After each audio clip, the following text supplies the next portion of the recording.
neti. So whatever you apply, you must get into that stage. So you do all the work first. You discern, you discriminate, and then you apply. And when you apply in that state, in that concentration, in that focus, you reach something called vairagya. Vairagya has no proper translation in Sanskrit, but the closest comes to passionate detachment. Sorry? Passionate detachment. Detached with passion. In English, the closest single word would be charisma. You understand charisma? It is a magical component that you see in leadership. Something you cannot identify with. You just say, this is the man I'm going to follow. Are you with me? Or you see a speaker who goes up on stage and it's a magnetic quality. He holds you. Are you with me? It's charisma. He draws upon it. He's totally convinced on what he's talking about. Are you with me? He has gone through viveka, vichara, neti. And when he touches you, that is vairagya. And in that state, you can push through any moment of doubt. And vairagya is built like a bank. Are you with me? A reserve that you can reach out and touch and pull upon when you need to. The process of the sphere of silence is another way of building up vairagya. Are you with me? Yes. It is a self-discipline process. It becomes an internal font of energy that you can pull upon. Have you heard Martin Luther King? You heard his most famous speech in Georgia where he talks about, I have a dream. It's a very famous speech. There's some speeches that have rung through time. You know, John F. Kennedy's inaugural speech. Ask not what you can do for your country. Ask not what your country can do for you, but rather what you can do for your country. You remember that? Yes. If you go through time, Winston Churchill, Mandela, Martin Luther King. But Martin Luther King's I Have a Dream is a powerful, potent message. You remember when in that hot, sunny afternoon in Georgia, he reached across the field.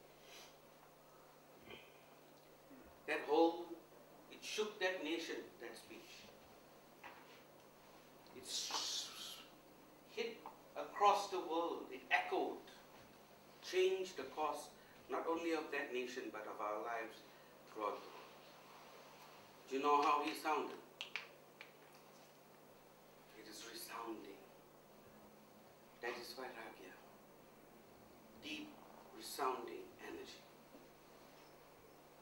He said, I have a dream today.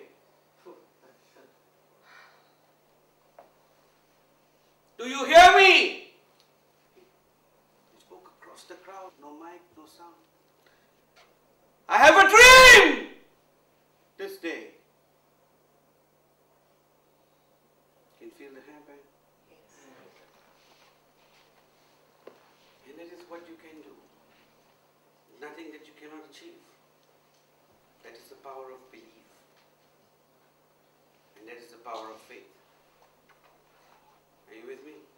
Yes. Not too scared, are you? Are we back? Yes. Yes.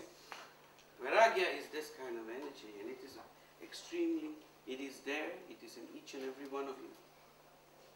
It is just a process that you need to go through to build and develop, to push through moments of doubt. Moments of doubt will assail you in every part of your life. Constantly, continuously, consistently. But you know, what is new? Every single leader, every single person who has changed this planet, who have fought against the wind, has to go against that. Whether you're an adventurer, explorer, right? Mount Everest, 1958, Edmund Hillary climbed Mount Everest. And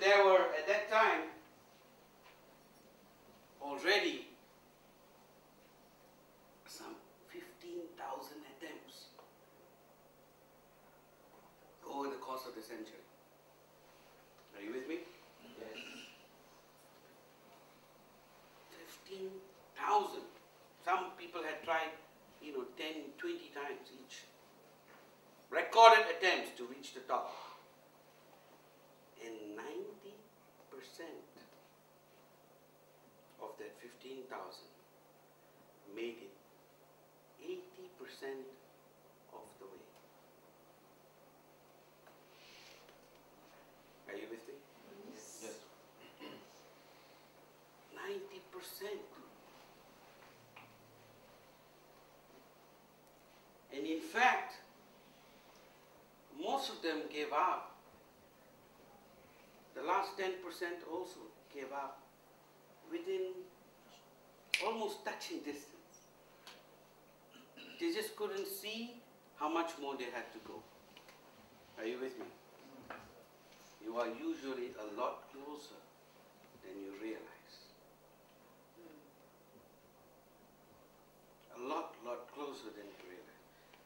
Each time in your lives when you have given up, it has been a lot closer to the mark than you realize. Are you with me? Yes.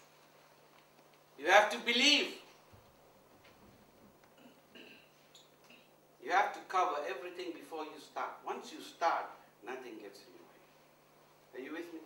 Yes. Faith is an extremely powerful component. Extremely powerful. Can I give you a little parable about faith? Yes? Yes.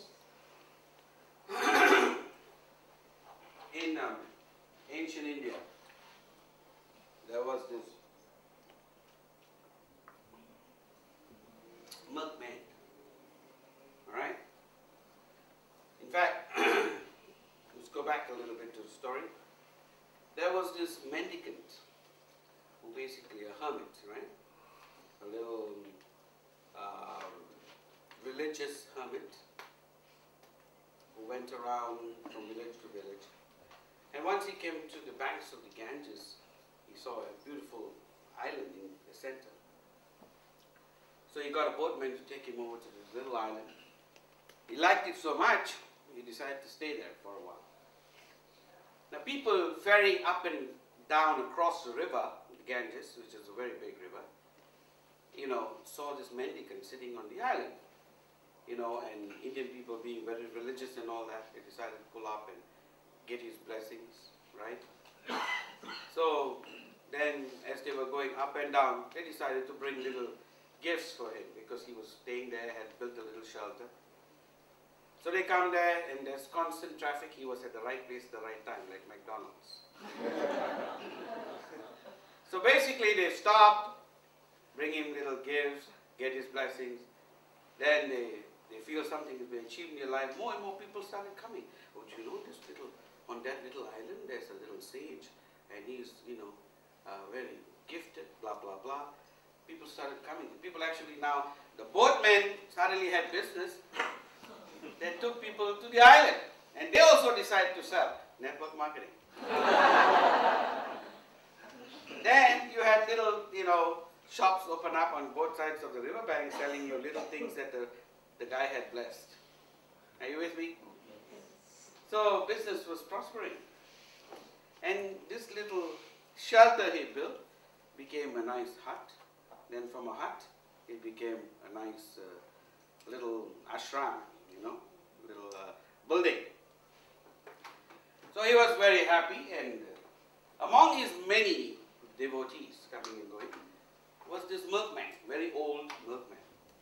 And this milkman was basically illiterate. Are you with me?